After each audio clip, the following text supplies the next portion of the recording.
All right, folks, the XRP FUD campaign is in full force. And remember, I try to keep it positive. We got so much deal flow over here that we don't really got time to debate this nonsense and these lies. But I do try to cut through the misinformation, and sometimes it's deliberate disinformation that is being spread about the XRP community, the XRP ledger, and the company Ripple. So we try to cut through all that, and there is a time and a place where we have to call out the bullies and the scammers. And these are shills that will do some crazy things for a little tiny check. That's how desperate they are, and we have no patience for that, especially for the bullies, and they're not used to getting smacked with the facts, and that's what we continue to do on our show. Let's run up a session, folks. Starting out here, looking at the cryptocurrency space with Bitcoin back down to 69,000, hanging out here 3,500 for Ethereum, and XRP back down to 61 cents. So the space cooling off a little bit here. Let's get right on into it, though. Starting out here from Stephen Elric, writing this hit piece, working for Forbes, part of the Bitcoin media machine. You go through his profile, it's pretty pathetic. It's all pro Bitcoin, and at best, he'll write a fair piece about other projects, but he likes to do hit pieces as well on XRP and on what he calls crypto's billion-dollar zombies. More than 50 blockchains that are now worth over $1 billion, despite having few users.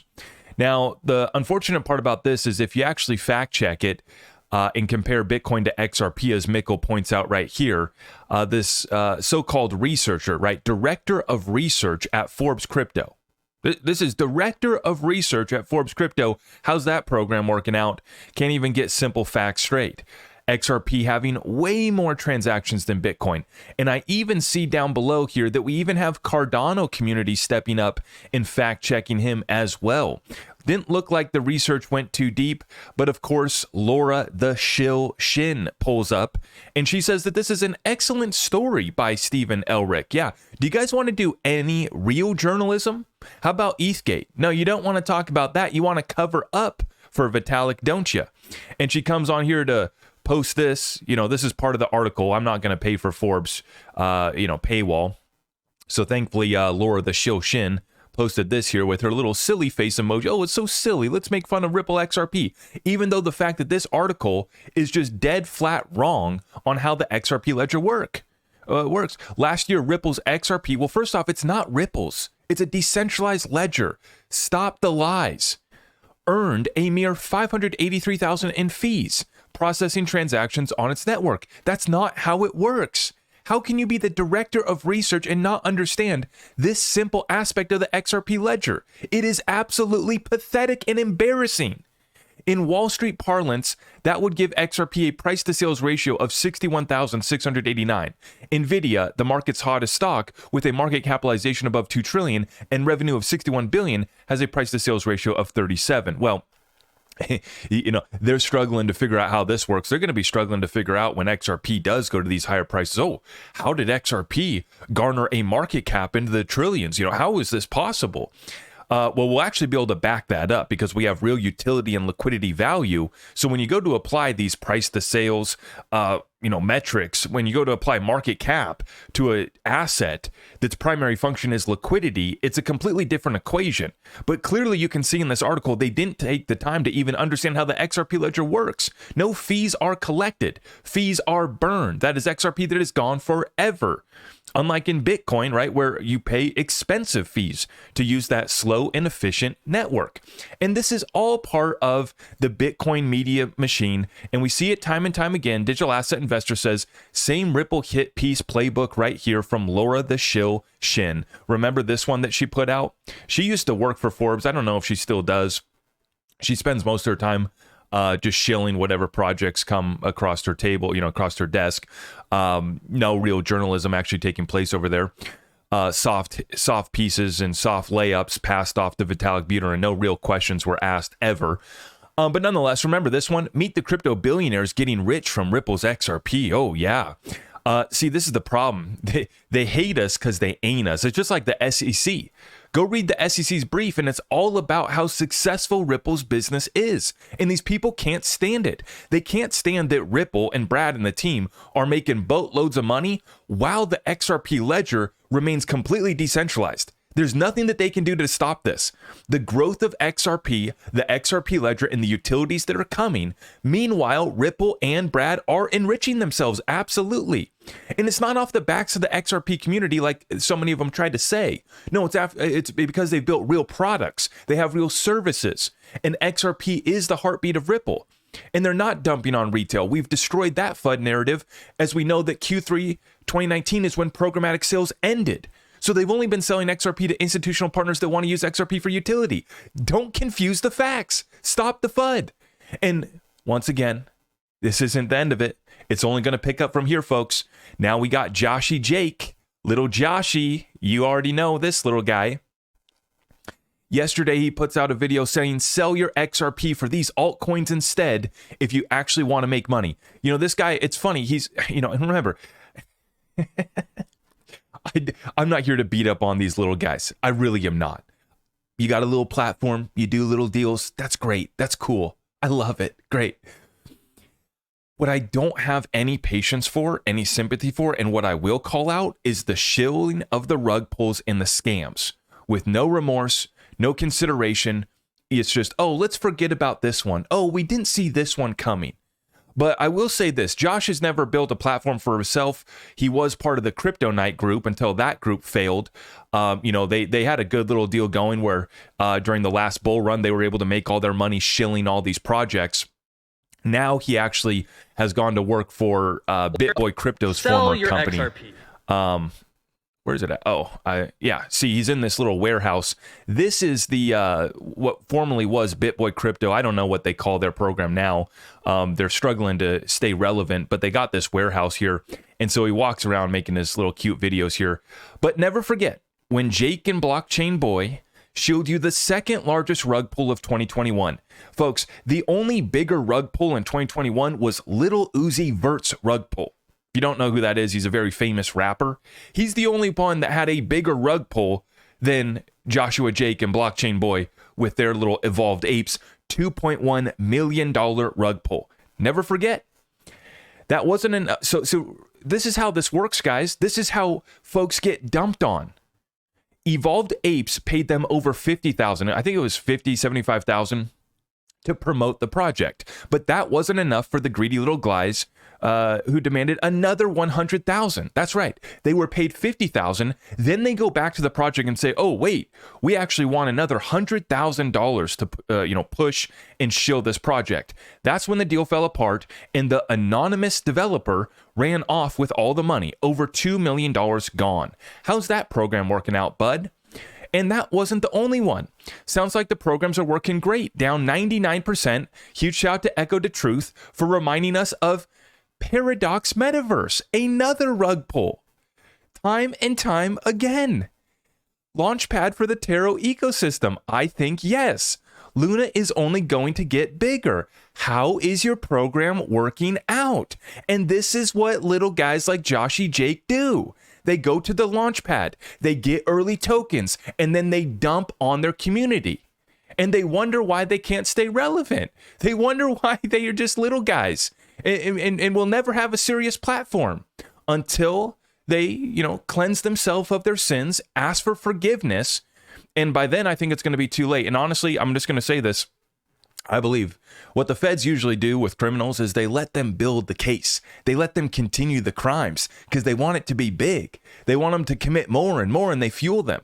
And they'll hire, they'll hire even agents to go in to even get them to do more of the crime. And this is what I think that the SEC is doing, along with probably the IRS as well, watching some of these guys build up this portfolio of projects that they've rug pulled, projects that have been scams, and they want to let it get as big as possible. And, hey, this is, what used to be what these kids think is just a little game on TikTok, do a little shill, collect my little shill check, and everything's going to be all right. And, even though my investors have lost millions of dollars on my behalf, they just continue with their program regardless, thinking that there's not going to be any consequences. I think that's going to be a fatal mistake for them. It's not that I wish anything bad, but I mean, gosh, when you harm, damages have been done. That's a problem. And so, like I said, I'm not here to poop on anybody's platform. Go make your content, go do your deals. But when you continually push and shill scams and rug pulls, that's a problem. And when you're a bully, that's also a problem. And so we're going to smack you with the facts, and we're going to put you back down in your place. Continuing on with the cryptocurrency update. Today we get the decision that the judge has denied Coinbase's motion to dismiss. And Stuart Alderati from Ripple says a quick knockout punch would have been nice, but at the end of the day, the wheels of justice move slowly, eventually siding with the good guys. The Coinbase judge gave the SEC the benefit of the doubt at this early stage, as she must. This is far from over. When you hone in on this lawsuit, this decision was a big win for the SEC, from Bill Morgan. The judge's reasoning particularly displays the apparent strength of the SEC's arguments that the sales of Solana are investment contracts. I hope you ultimately win on the issue of secondary market sales not being securities. Your major questions doctrine was also buried by the judge. And she made this comment. She looked at 2 of the 13 coins as examples. One of these was Solana. She found that the SEC plausibly asserts that Coinbase facilitated transactions in crypto asset securities. She clearly found that the SEC had plausibly argued sales of Solana were securities and did not accept sales on secondary markets were not securities. It is a setback for Coinbase and does not look good for Solana sales not being found to be investment contracts. Seriously, if Coinbase was consistent to its reaction to the filing of the SEC versus Ripple case in delisting XRP, it would now delist Solana. But why do they not? Because it's all one big group. Solana's been a VC pump and dump from the very beginning, as we've been warning about. And now with all these token pre-sales, there's even more rug pulls that are being pushed onto the Solana network right now. But this is about Solana itself being a security. And whether you agree with it or not, I don't believe that proof of stake is a security. When you put forward your assets, you are putting forth your effort to generate that profit. You are not relying solely on a third party or promoter. I do not believe that you have an investment contract in that regard. But it's not going to stop the SEC from filing the lawsuit, as we're finding out. And it's not going to stop a judge from siding with them as well.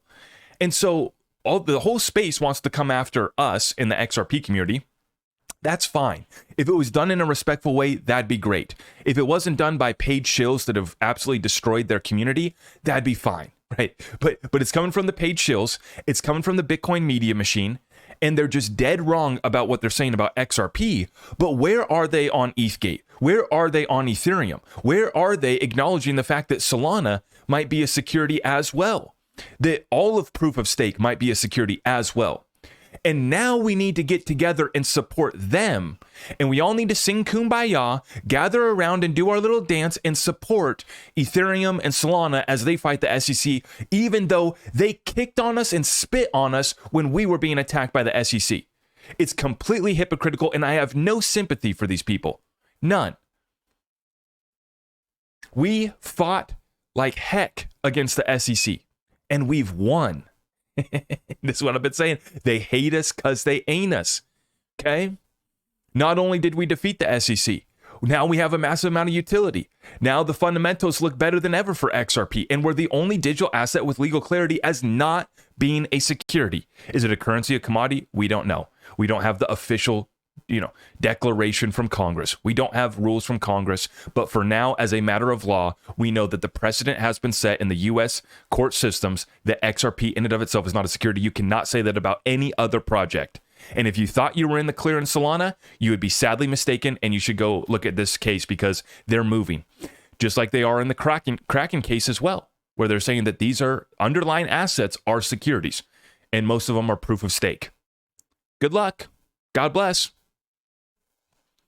No sympathy over here. Good luck. Now, the other thing that we've noted is the Coinbase insiders have been dumping over $300 million in their own stock in the past month. You combine this with all the other insiders that are selling off. I'm telling you guys right now, these people have just suckered so many people into this whole scheme. Meanwhile, they're hitting the exits. Meanwhile, they damn well know that they don't have clarity. And why is Coinbase not delisting Solana? Right. They just applied for futures markets too, where they're doing Litecoin and a couple other futures. Why didn't they do XRP? We know XRP is not a security. So why didn't you ask to do it? Where are you at? I struggle because I have very few options. I don't like Coinbase. I do keep them as an option. But I've been very, very disappointed with Coinbase throughout the past years. Just their approach, their mistreatment of the XRP community, their stealing of our assets, our songbird, it's just wrong. It's just wrong. And so they got what's coming. Do I have any sympathy for Coinbase? No. Do I have any sympathy for the rest of this crap? No. Because like I said, when we were down, when we were getting hit by the SEC, they kicked on us, they spit on us, and they just added to the narratives. Now, this is how backwards the SEC is in what they're requesting, the $2 billion from Ripple.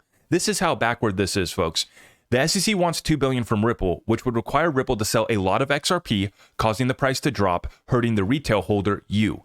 It would then disgorge that money back to institutional holders. Do you feel protected yet? And where's anybody else fighting out this fight? No, they were nowhere to be seen until the SEC put them in the crosshairs. As we're seeing here, though, in this case, there's not much to stand on. I firmly believe that Judge Torres is going to be reasonable in her ruling, and she's going to give Ripple at most a slap on the wrist fine, 5, 10, 20 million, maybe 50 million most. I think that we're talking way less than 50 million. And even if it is a little bit more than that, we know that Ripple can cut that check. And we know that this is only going to exemplify the SEC is an absolute joke.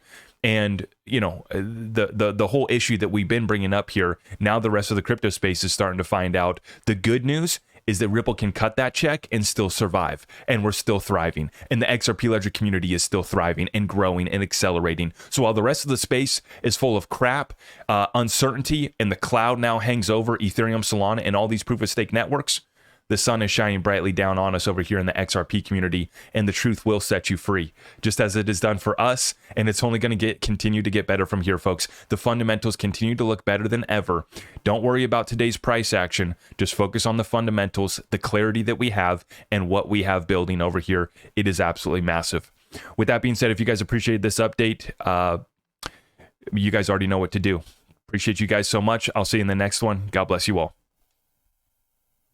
I am your host, Zach Rector. I really appreciate all of the love and support. If you want to support the channel, just remember that you can start by smashing that thumbs up for me, sharing this content far and wide, and everything else is at my website.